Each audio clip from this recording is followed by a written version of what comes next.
जैसलमेर कांग्रेस जिलाध्यक्ष उमेश सिंह तंवर ने राजस्थान में भाजपा सरकार के 1 साल पूर्ण होने पर सरकार पर जुबानी हमला करते हुए कई आरोप लगाए हैं। इसको लेकर कांग्रेस जिलाध्यक्ष ने कांग्रेस कार्यालय में प्रेस वार्ता करके हमारी टीम के संवाददाता कोचराज परिहार से खास बातचीत की है। राजस्थान में भाजपा सरकार के 1 साल पूर्ण होने पर कांग्रेस जिला अध्यक्ष उमेश सिंह तंवर ने जो है कांग्रेस कार्यालय में प्रेस वार्ता रखी गई है और भाजपा जो विफल रही है इसको लेकर कई आरोप भी लगाए गए हैं। तो आज हम बात करेंगे उमेश सिंह जी तंवर जो हमारे साथ मौजूद है। सर, पहले तो आपको जन्मदिन की बहुत बहुत बधाई हो। बहुत बहुत धन्यवाद, शुक्रिया। सर, भाजपा सरकार 1 साल पूर्ण हुआ है और उसको लेकर जो आप द्वारा जो कई गंभीर आरोप लगाए गए सरकार विफल रही है, उसको लेकर आप क्या कहेंगे? देखिए, सीधी सी बात है, कोई भी सरकार जब बनती है उसकी जिम्मेदारी होती है गुड गवर्नेंस की। गुड गवर्नेंस में सबसे पहले जो मूलभूत सुविधाएं हैं वो आती है।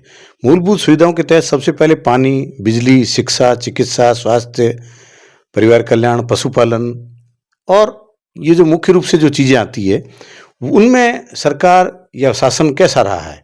तो अगर हम देखें तो 1 साल का जो शासन है भारतीय जनता पार्टी का, ये जो पर्ची सरकार है, इस पर्ची सरकार में सबसे बड़ी असुविधा या सबसे बड़ी परेशानी जो लोगों को हुई वो हुई इस 1 साल के कार्यकाल में 12 महीने में 10 महीने तक जैसलमेर जिले की जनता ने पानी और बिजली और रोजगार, इन 3 चीज़ों को लेकर बहुत उन्हें परेशान होना पड़ा। आज अगर जैसलमेर की जनता से जाके आप बात करेंगे तो वो जनता अगर सबसे ज़्यादा सवाल किसी चीज़ पे उठा रही है या सबसे ज़्यादा उनको जो किसी बात की परेशानी है तो वो परेशानी है पीने का पानी नहीं मिल रहा है, बिजली पर्याप्त नहीं मिल रही है, बिजली में कटौती हो रही है, बिजली कम वोल्टेज में मिल रही है या कम समय के लिए मिल रही है और साथ ही साथ रोजगार नहीं मिल रहा है। ऐसे में हम कैसे कह सकते हैं कि इस वर्तमान सरकार से लोग खुश हैं? फिर जब चारों ओर बिजली, पानी, महंगाई, बेरोजगारी भी है, साथ में महंगाई की मार इतनी भारी है कि वो देखते ही बनती है, तो निश्चित तौर पर कह सकते हैं कि ये सरकार पूरी तरह विफल है। इस सरकार में जो कांग्रेस के राज में 1 साल में जितना अपराध नहीं होता था उससे ज़्यादा अपराध 6 माह के कार्यकाल में हुआ।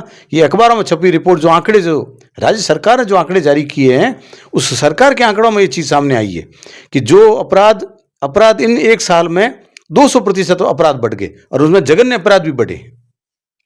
राजस्थान राइजिंग कार्यक्रम भी जयपुर में हुआ था, उसको लेकर आप क्या कहेंगे? देखिए राइजिंग राजस्थान जो कार्यक्रम हुआ है, निश्चित तौर पर हम तमाम उद्योगपतियों का स्वागत करते हैं। वो राजस्थान में निवेश करें, वो राजस्थान में निवेश करें तो निश्चित तौर पर उसका लाभ होगा। लेकिन बात यह है कि आपके पास उसके लिए क्या मास्टर प्लान है, आपकी योजना क्या है, आपने किस तरीके से प्लान किया है। उनको बुला लिया, एक इवेंट हुआ है, ये सिर्फ इवेंट की सरकार है, इवेंट करवा रही है। जिस तरह मोदी जी इवेंट करते हैं, किसी विदेश में जाते हैं, इवेंट कंपनी वहाँ स्टेडियम में 1000-2000 लोगों को इकट्ठा कर देती है, नारे लगाते हैं, हल्ला करते हैं, इस तरीके से इवेंट करवाया गया है। कितना बताइए ना, कितना निवेश हुआ, किस क्षेत्र में कितना निवेश हुआ। जिस तरीके से कल बताया गया, कल जो अखबार में खबर छपी कि मुख्यमंत्री जी जोधपुर आए, जोधपुर में आके उन्होंने 15,000 लोगों को वो बांटे, नियुक्ति पत्र बांटे। अरे भाई, किस विभाग के नियुक्ति पत्र बांटे? शिक्षा विभाग के बांटे, पंचायत राज के बांटे, पंचायत राज नगर निकाय के बांटे, या पीडब्ल्यूडी के बांटे, या पीएचडी के बांटे, या उच्च शिक्षा के बांटे, पीटीआई के बांटे, मंत्रालय कर्मचारी के बांटे? किस पद पर बांटे वो तो बताइए। अगर वो सत्य होता तो बताते। सच्चाई ये है कि ये भाजपा और भारतीय जनता पार्टी की जो सोच है वो आम आदमी को राहत देने की नहीं है, सिर्फ भ्रमित करने और भटकाने की बात है। किसी को कोई लाभ नहीं देना चाहते। अब देख लीजिए, अभी संसद का सत्र चल रहा है, संसद के सत्र में प्रधानमंत्री जी गायब है। प्रधानमंत्री जी एक भी दिन सदन में नहीं गए। कल जब आए तो कल 1 घंटा 70 मिनट का भाषण दिया, उसमें एक भी बात उन्होंने संविधान सम्मत नहीं की। सिर्फ और सिर्फ तर्कहीन, आधारहीन, झूठी बातें कही और सिर्फ उन्होंने पुरानी बातें कही। और पुरानी जो बातें उन्होंने कही, वो जो आरोप लगाए कांग्रेस पे, नेहरू जी पे, वो सारे तथ्यहीन झूठे आरोप है। एक भी धरातल पे सच्चाई नहीं। किस तरीके से लोगों को बरगला रहे हो आप? भूतकाल में ले जाकर बरगलाने से नहीं होगा, आप वर्तमान में जिए। आप बताइए, आपने 11 साल में प्रदेश में क्या किया? ये सरकार, इस सरकार ने, राजस्थान की सरकार ने 1 साल में क्या किया? अपराधों पर नियंत्रण क्यों नहीं हुआ? छोटी बच्चियों और महिलाओं के साथ जघन्य अपराध क्यों हो रहे हैं? किस तरीके से बार बार जो घटनाएं हो रही है, उन घटनाओं के लिए कौन जिम्मेदार है? अरे मैं कह रहा हूँ, हम जैसलमेर जिले की बात कर रहे हैं।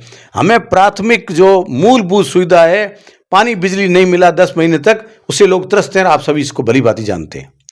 शहर में जो है बिजली पानी को लेकर है, जो हमेशा विरोध प्रदर्शन किया जा रहा है, उसको लेकर देखिए, लगातार हम कांग्रेस पार्टी के तमाम नेता और जिला कांग्रेस कमेटी जैसलमेर, जिला कलेक्टर से, अतिरिक्त जिला कलेक्टर से और दोनों विभागों, जलदाय विभाग के अधीक्षण अभियंता, अधिशासी अभियंता, सहायक अभियंता, कनिष्ठ अभियंताओं और ऊर्जा विभाग के मतलब विद्युत विभाग के भी इन तमाम अधिकारियों से लगातार सतत संपर्क में, बार बार ज्ञापन दे रहे हैं, बार बार प्रदर्शन कर रहे हैं, बार बार धरना दे रहे हैं, बार बार उनसे मिलने जा रहे हैं।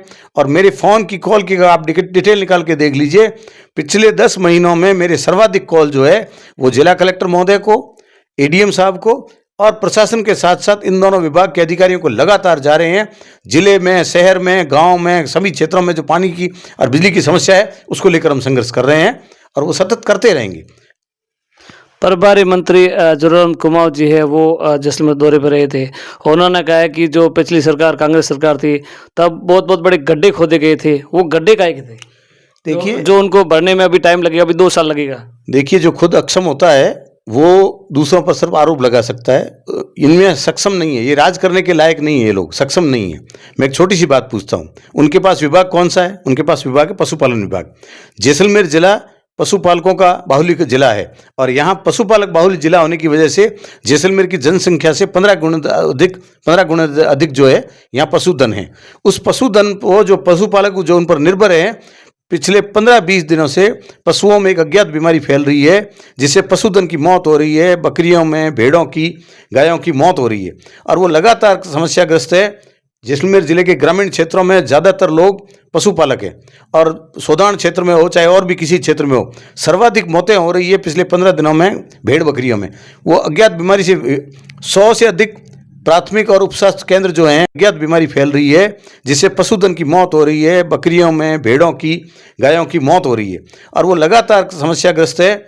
जैसलमेर जिले के ग्रामीण क्षेत्रों में ज़्यादातर लोग पशुपालक हैं और सोदान क्षेत्र में हो चाहे और भी किसी क्षेत्र में हो, सर्वाधिक मौतें हो रही है पिछले 15 दिनों में भेड़ बकरियों में।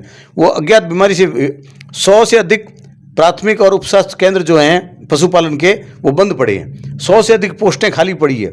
जैसलमेर का जो उपनिदेशक पशुपालन विभाग का कार्यालय है, वहाँ उपनिदेशक कार्यालय में 50% पोस्टें खाली पड़ी है। गायें मर रही है, भेड़ बकरियाँ मर रही है, कोई इलाज नहीं हो रहा है। अब वो अपनी जो कमी है उसको कोई सवाल नहीं उठा ले, इसलिए उससे छुपने के लिए बड़ी बड़ी बातें कर रहे हैं। अरे कौन सा गड्ढा है बताइए ना, आप बताइए, कार्रवाई कीजिए। आप सत्ता में, आप कार्रवाई कीजिए।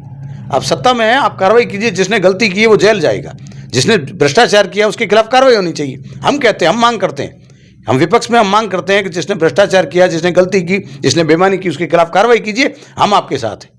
लेकिन सच्चाई ये है, ऐसे झूठे आरोप लगाने से कुछ नहीं होगा। ये लोग सरकार चलाने लायक नहीं है, इनको सरकार चलानी नहीं आती, गुड गवर्नेंस नहीं होती, हालत बहुत ज़्यादा खराब है, भ्रष्टाचार बहुत ज़्यादा फैल गया है और ये लोग गुड गवर्नेंस नहीं दे पा रहे हैं। इसकी वजह से जनता त्रस्त है। आगे नगर निकाय चुनाव भी है और पंचायती राज चुनाव है, उसमें देरी क्यों? आखिर कब तक चुनाव हो सकते हैं? ये देखिए, एक जो आपका सवाल है वो अपने आप में सवाल ये दिखा रहा है कि सरकार अक्षम है। अगर सरकार सक्षम होती तो सरकार अब तक फैसला ले चुकी होती। नगर निकाय के चुनाव तो इस नवंबर में हो जाने थे, दिसंबर में नया बोर्ड बनना था। राजस्थान के 49 नगर परिषद और नगर पालिकाओं में नए बोर्ड बनने थे, लेकिन ये सरकार अक्षम है, ये समर्थ नहीं है, चुनाव नहीं करवा सकती, इसीलिए उन चुनाव को टाल दिया। 1 साल के लिए चुनाव को टाल दिया। यही हालत पंचायत राज चुनाव की है। मैं कह सकता हूं कि जो एक 12 महीने के कार्यकाल में ये फैसला नहीं कर पाए कि राजस्थान में जिले 33 रहेंगे या 50 रहेंगे या और कोई संख्या होगी, 44, 45, जो भी संख्या है, वो भी तय नहीं कर पाए, तो जब तक वो जिलों की संख्या तय नहीं कर पाएंगे तब तक जिला परिषदों की संख्या तय नहीं कर पाएंगे, और जिला परिषदों की संख्या तय नहीं कर पाएंगे तब तक जिलों का परिसीमन नहीं होगा, और जिलों का परिसीमन नहीं होगा तो जिला परिषद क्षेत्र नहीं बनेंगे, तब तक पता ही नहीं चलेगा कि पंचायत राज चुनाव कराए कैसे जाएंगे। तो निश्चित तौर पर कह सकते हैं कि इनका कोई विजन नहीं है, ये विवेकहीन, क्षमा करें, विवेक क्या, ये दृष्टिहीन हो गए हैं, क्योंकि इनमें कोई इस तरीके की दूरदर्शिता नहीं है कि कैसे काम करना चाहिए। और जैसलमेर जिले की जनता भली बात ही जानती है, आज अगर चुनाव हो जाए तो जैसलमेर जिले की जनता इन्हें उखाड़ फेंकेगी। जो बहुमत से आए हैं ये लोग, उनको उखाड़ फेंकेगी, कांग्रेस को चुनेगी, क्योंकि कांग्रेस के राज में 5 साल में कभी 2 महीने भी ऐसी समस्या नहीं रही जैसी समस्या विगत 12 महीने में से 10 महीने जैसलमेर जिले की जनता ने झेली है, चाहे वो शहरी हो चाहे ग्रामीण हो। मुख्यमंत्री भजनलाल शर्मा का जन्मदिन है। बिल्कुल, माननीय मुख्यमंत्री भी जो महोदय को जन्मदिन की बहुत बहुत बधाई, शुभकामनाएं। वो दीर्घायु हो, स्वस्थ रहें, लेकिन वो जनता के प्रति जिम्मेदार हो, संवेदनशील हो और एक पारदर्शी और जवाबदेह सरकार दे, ताकि आम जन को राहत मिल सके। आज मुख्यमंत्री भजनलाल शर्मा का जो जन्मदिन है उसका जो है कार्यक्रम चल रहा था बाड़मेर में, तो वहाँ निर्दलीय विधायक डॉक्टर प्रियंका चौधरी थी जो कार्यक्रम को बीच में छोड़कर वो बाहर गए थे, तो वो कह रहे कि प्रोटोकॉल नहीं था, वो क्या मामला था? देखिए, मुझे इस विषय का ज्ञान नहीं है। हो सकता है कि निर्दलीय विधायक वहाँ कार्यक्रम में गई हो और उनका उचित सम्मान नहीं मिला होगा उन्हें। एक जनप्रतिनिधि के नाते चुनाव हुआ, निर्वाचित विधायक जो होता है, राजस्थान में 200 व्यक्ति हैं जो विधानसभा का चुनाव जीतकर विधानसभा में पहुँचे हैं। निश्चित तौर पर उनके पद की गरिमा है, उनके पद की गरिमा के अनुसार उनका प्रोटोकॉल नहीं निभाया गया हुआ होगा, तो वो नाराज होकर चली गई होंगी। मुझे इस विषय की ज़्यादा जानकारी नहीं। तो निर्दलीयों के साथ ऐसा ही व्यवहार होता है? देखिए, विधायक चाहे किसी दल से हो, चाहे सत्ता पक्ष से हो, विपक्ष से हो या निर्दलीय हो, वो विधायक है, वो राजस्थान के पहले 200 लोगों में से आते हैं। उनका सम्मान, उनका मान, उनकी कदर होनी चाहिए और उसी के अनुसार उन्हें प्रोटोकॉल के अनुसार उनका कायदे से सम्मान होना चाहिए। अगर नहीं होता है तो निश्चित तौर पर ये गंभीर विषय है। आपका जन्मदिन था तो आज जो है तमाम लोगों ने जो है बधाइयाँ दी है, तो उनके लिए क्या संदेश है? बिल्कुल, मेरे जन्मदिन पर आज कार्यकर्ताओं ने कन्हैया गौशाला में जाकर गायों को गुड़ खिलाया, हरा चारा और लापसी खिलाई है। मैं भी उनके साथ था और मेरे जन्मदिन का, वैसे मैं जन्मदिन मनाता नहीं हूँ, लेकिन कार्यकर्ताओं की भावना थी इसलिए मैं वहाँ गया था। जन्मदिन का उद्देश्य वो नहीं होता, बात यह है कि हम अपने आप को जनता की सेवा के लिए समर्पित रखें और बिना किसी लोभ के, लालच के, बिना किसी महत्वाकांक्षा के जन सेवा में समर्पित रहें। निश्चित तौर पर जनता हमें स्वतः ही आगे प्यार, मान, सम्मान देगी और उन लोगों का स्नेह है कि मैं अब तक 30 सालों से सार्वजनिक जीवन में हूँ। आम जनता का स्नेह, प्यार, दुआएं और शुभकामनाएं कि मैं अब तक यहाँ हूँ और आगे बढ़ता जा रहा हूँ। तो हमारे साथ मौजूद थे कांग्रेस जिला अध्यक्ष उमेश सिंह तंवर, जिनका जन्मदिन भी था और उसको लेकर हमने कई मुद्दों पर जो है चर्चा की थी, जो आपने इस वीडियो में देखा है। धन्यवाद।